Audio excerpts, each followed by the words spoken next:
Welcome back to Hot Air, the LGBTQ plus podcast, where we cut through the noise, spill the hottest tea, and serve it with a side of sass. If you're looking for a one-stop shop breakdown of the latest LGBTQ plus news stories happening right now, you are certainly in the right place. We're going to round it up, tie it up in a cute little rainbow bow, and serve it to you in 12 to 15 minutes. This week's roundup covers everything from the shocking cancellation of Tampa Pride in 2026 to LUSH launching a trans flag bath bomb and putting their money where their mouth is. Also, the U.S. Department of Education partnering with Turning Point USA, insert yikes here, a bipartisan bill to reinstate a suicide prevention hotline for LGBTQ plus youth, and the FBI reportedly considering labeling trans people as nihilistic violent extremists. So yes, what it is giving is absolute chaos, but there's also some more positive news out there. So don't worry, I'm going to break it down in plain English with receipts, context, and of course, a little humor so we can all try to stay just a tiny bit sane. So why don't we just get right into it? Let's hit it.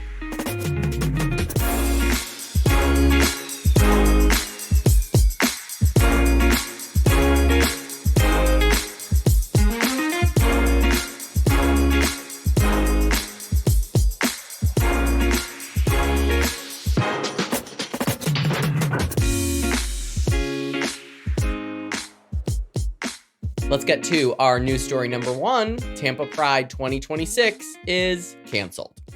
In a move that shocked many in the LGBTQ plus community, organizers announced the cancellation of Tampa Pride 2026. Pride events are more than just parades, as we know, and I've said it many times. They're community celebrations, political statements, especially nowadays, and big economic drivers for local businesses. Economic? Why did I say it like that? Rewind. Sometimes, listen, you guys, I'm Canadian. I talk a lot about United States politics and all the things happening here, but I'm still Canadian. I still have a weird accent and say some weird things. So, okay, focus in. And big economic drivers for local businesses. There we go. Cute. Tampa Pride president Carrie West explained that the decision came down to the current political climate in Florida under Governor Ron DeSantis. Between anti-LGBTQ plus legislation, drag bans, and constant attacks on queer visibility, organizers said they couldn't confidently plan such a large-scale event in an environment that feels increasingly hostile. Which really does make sense, but isn't that what they want? The ripple effect here? Not only will the LGBTQ plus community lose an important space for visibility and connection, but Tampa itself is losing millions in potential tourism revenue. Hotels, restaurants, bars, and local vendors who usually cash in on Pride festivities will now feel the loss. As we know, Pride is not just glitter and music. It's about visibility, resilience, and yes, economic power. Or as some might like to say, economic power. Both sound good to me, but canceling Pride sends a message that queer safety and joy are being actively squeezed out of public life in Florida and potentially nationwide. I'll be keeping my eye on this story and reporting back more should any more developments develop. I'm so tired and I think going crazy today.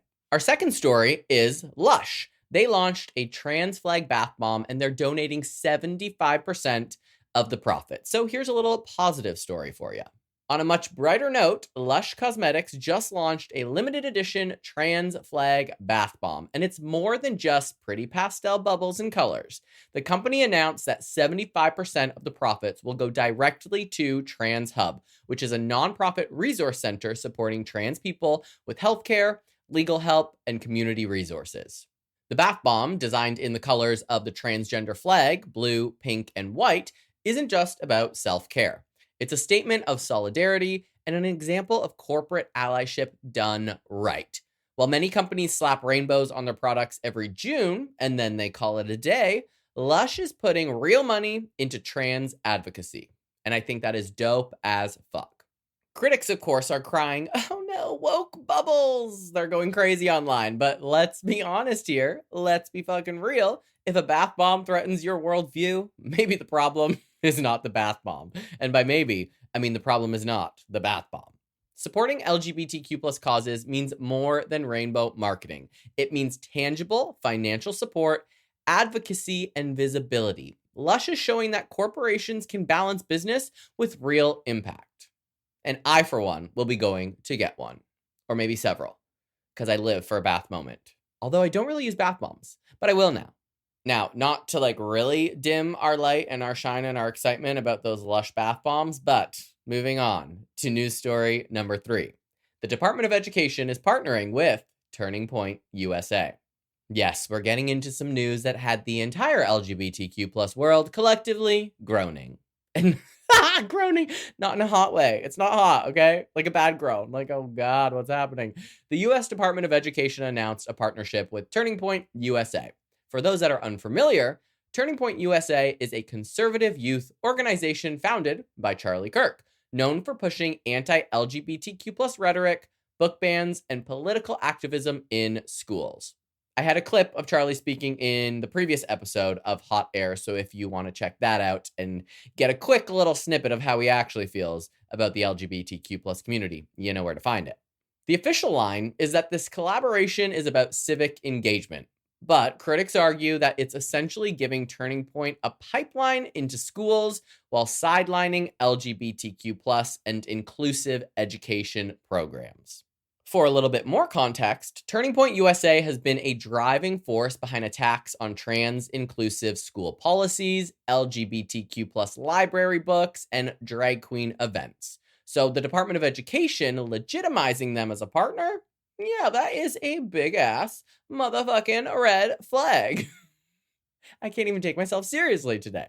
Education shapes the next generation. We know that. And by aligning with organizations that openly oppose LGBTQ plus rights, the government risks erasing inclusive programs while empowering groups that stigmatize queer youth, only making it more challenging for people like me and people like some of you listening to grow up in a safe and inclusive world. Now we're going to balance that wild news with something a little bit more positive. News story number 4, a bipartisan bill seeks to reinstate LGBTQ plus suicide hotline.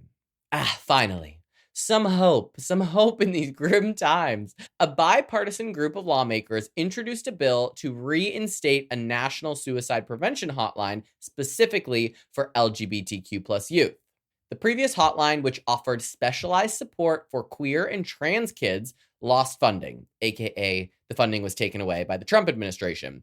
That left LGBTQ plus youth relying on the general hotline, where operators aren't always trained to handle the unique challenges that queer young people face.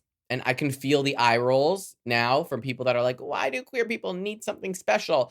Our life experience is vastly different than yours if you're listening and you're straight. You won't get it. I don't expect you to, but it's important that children that are growing up right now understand that they're not alone and have a place to go in which they can feel safe, especially if they're growing up in places that have little to no visibility for the LGBTQ plus community.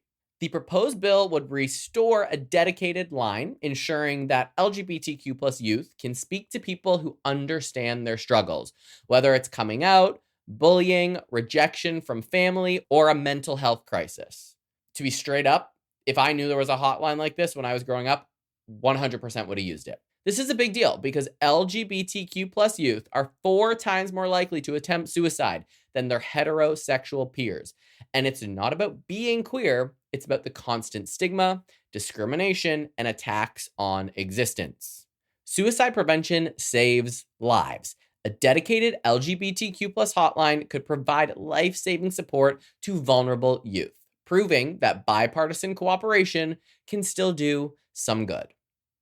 And the last news story that I'm going to cover today, number 5, FBI considers labeling trans people as nihilistic violent extremists. I'm gonna vom. And here's the jaw dropper. Reports surfaced that the FBI is considering categorizing transgender people as nihilistic violent extremists. Let's go ahead and unpack this.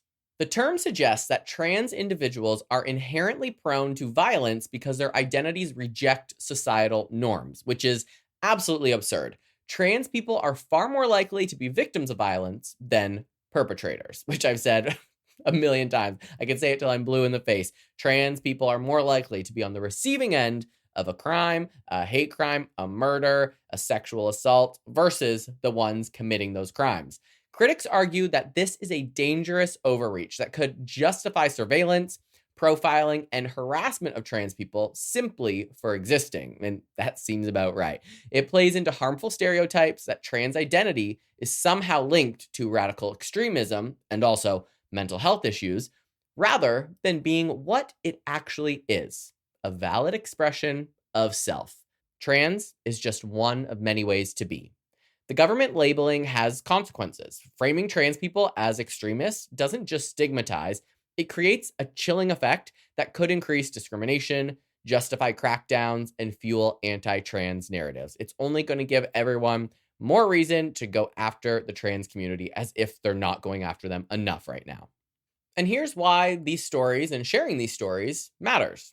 Together, these news stories show the highs and the lows of where we are as a community in 2025. And that's just a little tiny snippet of just things in the last few days.